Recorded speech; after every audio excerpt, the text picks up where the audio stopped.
Eh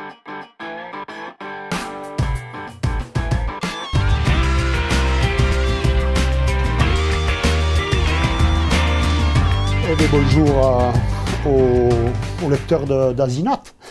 Et puis cette semaine, je vais vous présenter un auteur qui vient de sortir deux livres coup sur coup, un essai et un roman.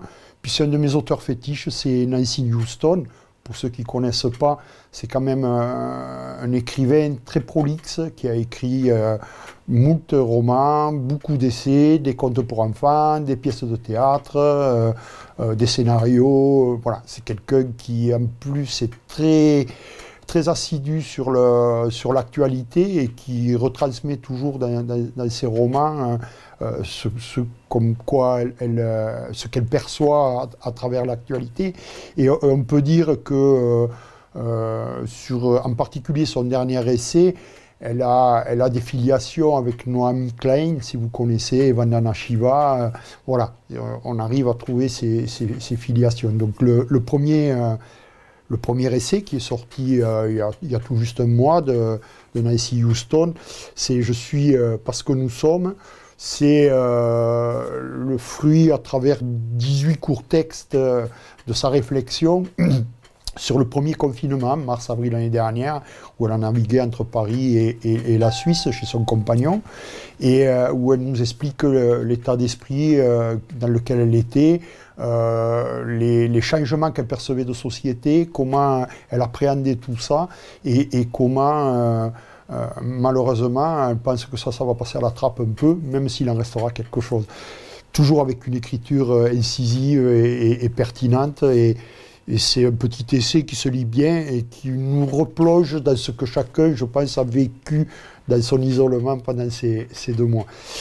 Et intéressant également, elle a alterné ses textes, alors là je vais le regarder parce que je ne suis pas sûr de son nom, avec des lavis, des petits dessins réalisés par Edmund Halley, qui a eu plusieurs périodes dans son travail, mais surtout sur ses lavis sur les 15 dernières années de sa vie. C'est vraiment intéressant la perspective qu'elle donne avec ses dessins, ses peintures et ses textes.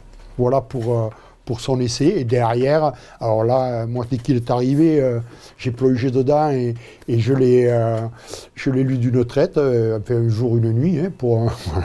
Dans les insomnies, ça sert à ça aussi. L'Arbre de l'oubli, qui est un roman virtuose, hein, qui s'étale sur 3 générations, entre 1945 et 2016, grosso modo, qui paraît compliqué un peu au début parce qu'elle est en train de placer les pièces du puzzle.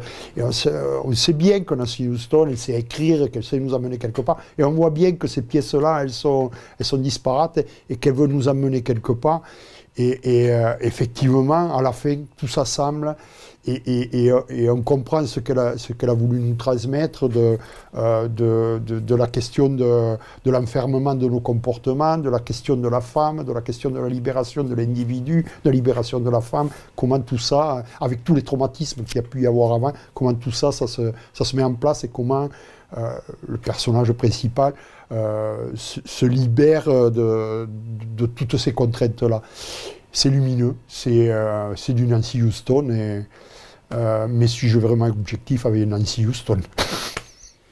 Et sur le travail que fait Nancy Houston pour l'écriture de ses essais, de ses romans, je voulais aussi préciser qu'après plusieurs tentatives au cours de sa carrière, elle a trouvé une méthodologie de travail où elle pense en français, puisque c'est une Canadienne qui habite en France.